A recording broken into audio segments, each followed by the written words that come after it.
Hi friends, welcome back to my channel. ఈరోజు మరో రుచికరమైన వంటకంతో మీ ముందుకు వచ్చాను. ఈరోజు మనం వండుకునేది చికెన్ దమ్ బిర్యానీ. ఈ చికెన్ దమ్ బిర్యానీకి మనం ఒక కేజీ బాస్మతి రైస్ను తీసుకొని శుభ్రంగా కడిగి పక్కన పెట్టుకోవాలి ఫ్రెండ్స్. ఒక కేజీ చికెన్ తీసుకొని దాన్ని శుభ్రంగా కడుక్కొని దానిలోని మరి దాల్చిన చెక్క, యాలకులు, మరాఠీ మొగ్గ పువ్వు, బిర్యానీ ఆకు, కారం 3 స్పూన్లు, పసుపు 1 స్పూను, సరిపడా సాల్ట్, కొత్తిమీర, పుదీనా, కసూరి మెంతి, తర్వాత ఒక 3 స్పూన్లు ఆయిల్ని తీసుకొని దీంట్లోని పోసుకొని శుభ్రంగా 1 కప్పు పెరుగును కూడా యాడ్ చేయాలి ఫ్రెండ్స్. యాడ్ చేసి శుభ్రంగా దీన్ని కలుపుకోవాలి. చూడండి, మన వీడియోలో చూపిన విధంగా మొత్తం ఈ మసాలా మొత్తం కూడా ముక్కకు పట్టే విధంగా శుభ్రంగా కలుపుకోవాలి. అదేవిధంగా దీంట్లోని ఒక 2 స్పూన్లు అల్లం వెల్లుల్లి పేస్ట్ను కూడా యాడ్ చేయాలి ఫ్రెండ్స్. యాడ్ చేసి మరి మొత్తం కూడా కలుపుకొని శుభ్రంగా కలుపుకున్నట్లయితే ఏమవుతుందంటే మనకి ఈ ముక్క అనేది మెత్తగాను మంచి రుచిగాను తయారవుతుంది. ఇలా కలుపుకున్నటువంటి చికెన్ మొత్తాన్ని కూడా మ్యారినేట్ చేసుకొని ఫ్రిడ్జ్లోని 1 గంట సేపు కానీ 1 అరగంట సేపు కానీ పెట్టుకున్నట్లయితే ముక్క అనేది మంచి జ్యూసీగా తయారవుతుంది. తర్వాత ఒక గిన్నె తీసుకొని స్టవ్ మీద పెట్టుకొని దాంట్లోని ఒక 3 స్పూన్లు ఆయిల్ పోసి ఆయిల్ వేడెక్కిన తర్వాత దానిలోని 3 పచ్చిమిరపకాయలని నిలువుగా చీల్చుకొని వేసుకోవాలి ఫ్రెండ్స్. ఈ పచ్చిమిరపకాయలు వేసుకున్న తర్వాత దాంట్లోని మరి జీలకర్ర కూడా మనం వేసుకోవాలి. ఈ జీలకర్ర పచ్చిమిరపకాయలు వేడెక్కిన తర్వాత దాంట్లోని మనం జీడిపప్పును కూడా యాడ్ చేసుకోవాలి ఫ్రెండ్స్. ఈ జీడిపప్పు, పచ్చిమిరపకాయలు, జీలకర్ర వేడెక్కిన తర్వాత మనం ఉల్లిగడ్డలు మనం దాంట్లోని ఈ 3 కూడా మనం మిక్సీ పట్టుకోవాలి ఫ్రెండ్స్. ఇలా మిక్సీ పట్టుకున్నట్లయితే జీడిపప్పు, తర్వాత ఉల్లిగడ్డలు వీటిని మిక్సీ పట్టుకొని మరి ఈ తాలింపులోని వేసినట్లయితే చక్కగా వేగుతుంది. వేగిన తర్వాత మనం ముందుగా మ్యారినేట్ చేసి పెట్టుకున్నటువంటి ఈ చికెన్ని తీసుకోవాలి ఫ్రెండ్స్. తీసుకొని మొత్తం కూడా ఈ తాలింపులోని వేసుకొని గంటతోని శుభ్రంగా తిప్పుకోవాలి ఫ్రెండ్స్. చూడండి, మనం ఇలా చేసుకున్నట్లయితే ఏమవుతుందంటే మొత్తం ఈ చికెన్ అంతా కూడా మంచి జ్యూసీగా మెత్తగా ఉడుకుతూ ఉంటుంది ఫ్రెండ్స్.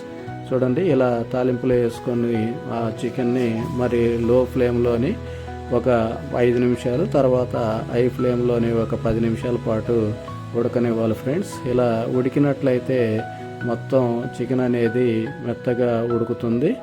మరి మనం చేసుకునేది దమ్ బిర్యానీ కాబట్టి మరి చికెన్ అనేటువంటిది కొంచెం ఒక 70-80% ఉడికిందాక ఉంచుకొని దాన్ని మరి పక్కన పెట్టుకోవాలి ఫ్రెండ్స్. ఇలా పక్కన స్టవ్ మీద లో ఫ్లేమ్లో ఉంచుకున్నట్లయితే దాంట్లోని మనం కావలసినటువంటి మసాలా అన్నీ కూడా వేసుకున్నాం కదా. వేసుకొని ఇలా గంటతో తిప్పుకుంటూ ఉంటే చాలా ఉడుకుతుంది. ఇలా ఉడుకుతూ ఉండగానే మనం మరి దీంట్లోని కసూరి మెంతి, తర్వాత ఇంకా సాల్ట్ ఏమన్నా తగ్గినట్లయితే ఆ సాల్ట్ను కూడా కొంచెం యాడ్ చేయాలి ఫ్రెండ్స్. యాడ్ చేసిన తర్వాత మూత పెట్టుకొని లో ఫ్లేమ్లో ఉంచుకోవాలి. తర్వాత మనం లో ఫ్లేమ్లో ఉంచుకున్న తర్వాత మళ్ళా మూత తీసి మళ్ళీ ఒక్కసారి మనం చికెన్ మొత్తాన్ని కూడా గంటతోని తిప్పుకోవాలి ఫ్రెండ్స్. చూడండి, ఇలా మన వీడియోలో చూసిన విధంగా మంచిగా తయారవుతుంది కూర అనేటువంటిది. మరి తర్వాత మనం ఇలా ఉడికిన తర్వాత దాన్ని అలాగే ఉంచేసి స్టవ్ మీద లో ఫ్లేమ్లో ఉంచేసి మరొక బర్నర్ మీద ఒక స్టీల్ గిన్నెను తీసుకొని దాంట్లోని బాస్మతి రైస్ ఎసరికి సరిపడినంత పోసుకొని దాంట్లో కొత్తిమీర మరియు జీలకర్ర, తర్వాత దాల్చిన చెక్క, తర్వాత యాలకులు, లవంగాలు ఇవి వేసుకొని జీలకర్ర కూడా కొద్దిగా షాజీరా కానీ జీలకర్ర కానీ వేసుకొని అవి బాగా వేడెక్కిందాక ఉంచాలి, ఎసరు వచ్చిందాక ఉంచాలి.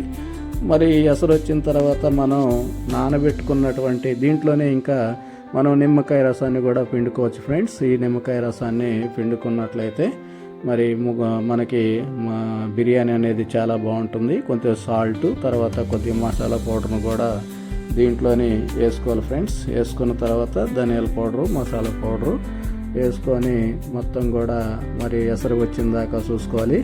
మరి ఇంకో స్టవ్ మీద ఉన్నటువంటిది మొత్తం కూడా చికెన్ అనేది చాలా వరకు ఉడికిపోయింది ఫ్రెండ్స్. చూడండి, మనం వీడియోలో చూస్తూ ఉన్నాం. ఇలా ఉడికినటువంటి చికెన్ని మరి గ్రేవీ దగ్గరకు వచ్చే విధంగా చేసుకోవాలి. అదేవిధంగా దాంట్లోని మనం ముందుగా కోసుకున్నటువంటి కొన్ని టమాటాలను కూడా దీనికి యాడ్ చేయాలి. టమాటా వేయటం వల్ల ముక్క అనేది మంచి రుచిగాను మంచి టేస్టీగా ఉంటుంది. చూడండి ఫ్రెండ్స్, ఇప్పుడు ఎసరు వచ్చేసింది. ఎసరు వచ్చిన తర్వాత ముందుగా నానబెట్టుకున్నటువంటి బాస్మతి రైస్ను కూడా ఈ ఎసరులోని వేసేసుకున్నాం ఫ్రెండ్స్. ఇలా ఒక 70% ఉడికిన తర్వాత ఈ బాస్మతి రైస్ అనేటువంటిది ఒక 70% ఉడికితే చాలు ఫ్రెండ్స్. ఎందుకంటే మిగతాది మరి మనం దమ్ చేసుకునేటప్పుడు ఉడుకుతుంది కాబట్టి. చూడండి ఫ్రెండ్స్, ఇప్పుడు మనకి 70% ఉడికింది. మరొక గిన్నె తీసుకొని దాంట్లోని మనం 70% ఉడికినటువంటి రైస్ని దాంట్లో వేసుకున్నాం ఫ్రెండ్స్. వేసుకొని ఒక లేయర్గా రైస్ని వేసుకున్నాం. దాని మీద మనం ముందుగా మరి ఉడికించుకున్నటువంటి ఒక 80-70% ఉడికించుకున్నటువంటి చికెన్ కూడా ఒక లేయర్గా ఈ రైస్ మీద వేసుకోవాలి ఫ్రెండ్స్. ఇలా వేసుకున్నట్లయితే ఏమవుతుందంటే మరి మొత్తం కూడా దాదాపు 3 లేయర్లుగాను మనం వేసుకోవాల్సి ఉంటుంది. చికెన్ ఒక లేయర్గా వేసుకొని దాని మీద కొత్తిమీర మరియు ఫ్రైడ్ ఆనియన్స్, ముందుగా మనం తయారు చేసుకున్నటువంటి ఫ్రైడ్ ఆనియన్స్ను కూడా ఒక లేయర్గా వేసుకోవాలి. వేసుకొని కొంచెం నెయ్యిని కూడా దాంట్లోని వేసుకోవాలి. వేసుకున్న తర్వాత చూడండి, వీడియోలో చూపిన విధంగా వేసుకోవాలి. దాని మీద మరలా మనం 70% ఉడికినటువంటి రైస్ను కూడా దాని మీద మరొక లేయర్గా వేసుకోవాలి. ఇలా మొత్తం కూడా లేయర్గా వేసుకున్న తర్వాత లో ఫ్లేమ్లోని మరి స్టవ్ని తగ్గించి లో ఫ్లేమ్లోని ఒక 5 నుంచి 10 నిమిషాల పాటు అలా ఉంచాలి ఫ్రెండ్స్.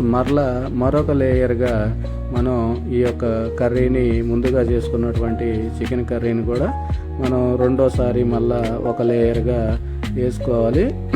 ఇది వేసుకున్న తర్వాత దాని మీద మరి మరలా మనం కొత్తిమీర, తర్వాత ఇంకా జీడిపప్పు కానీ, తర్వాత ఫ్రైడ్ ఆనియన్స్ కానీ మనం వేసుకోవాలి ఫ్రెండ్స్. చూడండి, వేసుకొని దాని మీద కూడా కొంచెం నెయ్యిని మనం యాడ్ చేసుకోవాలి. ఇలా కొత్తిమీర మరియు జీడిపప్పు, తర్వాత ఈ ఫ్రైడ్ ఆనియన్స్ని వేసుకొని మరలా దాని మీద మనం మూడోసారి ఇంకో లాస్ట్గా లేయర్గా మనం ఈ రైస్ని దాని మీద వేసుకోవాలి ఫ్రెండ్స్. చూడండి, ఇలా రైస్ని మూడోసారి లేయర్గా వేసుకున్న తర్వాత మరి లో ఫ్లేమ్లోనే మనం స్టవ్ని ఆన్ చేసి ఉంచాలి. ఎందుకంటే హై ఫ్లేమ్లోని మనం ఉంచినట్లయితే కింద అడుగంటుతుంది. కాబట్టి రైస్ని లేయర్గా వేసిన తర్వాత దాని మీద మరలా మనం ఏం చేయాలి, మొత్తం మూత పెట్టి కాసేపు లో ఫ్లేమ్లో ఉడికిన తర్వాత మనం ముందుగా తయారు చేసుకున్నటువంటి కలర్ని కూడా కొంచెం ఆయిల్ కానీ వేడి వాటర్ కానీ తీసుకొని కలర్లో పోసినట్లయితే మనకి కొద్ది తక్కువలోని పోసుకోవాలి ఫ్రెండ్స్. చూడండి, పోసుకున్న తర్వాత ఆ కలర్ని మొత్తాన్ని కూడా, బిర్యానీ రంగుని మొత్తాన్ని కూడా ఈ యొక్క అన్నం మీద మనం చేసినటువంటి దమ్ బిర్యానీ మీద పోసుకొని ఒక 5 నిమిషాల పాటు లో ఫ్లేమ్లో ఉంచుకున్నట్లయితే చూడండి ఫ్రెండ్స్, మూత తీసి చూస్తే గుమగుమలాడేటువంటి దమ్ బిర్యానీ అనేటువంటిది తయారైంది ఫ్రెండ్స్. ఇలా మనం మన ఇళ్లలోని చక్కగా తయారు చేసుకోవచ్చు. ఎందుకంటే మరి ఒక 4 నుంచి 5 సభ్యుల వరకు కూడా మనం ఈ కేజీ దమ్ బిర్యానీని చక్కగా తినొచ్చు. చూడండి ఎంత కలర్ఫుల్గా కనపడుతుందో మీకు. మరి ఇలా దమ్ బిర్యానీ చేసుకున్న తర్వాత మనందరం కూడా సర్వ్ చేసుకొని తింటే చాలా బాగుంటుంది ఫ్రెండ్స్. మా ఛానల్ మీకు నచ్చినట్లయితే లైక్ చేయండి, మా కంటెంట్ నచ్చినట్లయితే లైక్ చేయండి, షేర్ చేయండి, సబ్స్క్రైబ్ చేయండి. చూడండి ఫ్రెండ్స్, బిర్యానీ అనేటువంటిది ఎంత కలర్ఫుల్గా ఉందో. మరి ఈ బిర్యానీలోకి మనం చక్కగా ప్లేట్లో పెట్టుకొని చక్కగా తినొచ్చు ఫ్రెండ్స్. చూడండి, దీంట్లోని మనం మరి క్యారెట్ కానీ, బీట్రూట్ కానీ చక్కగా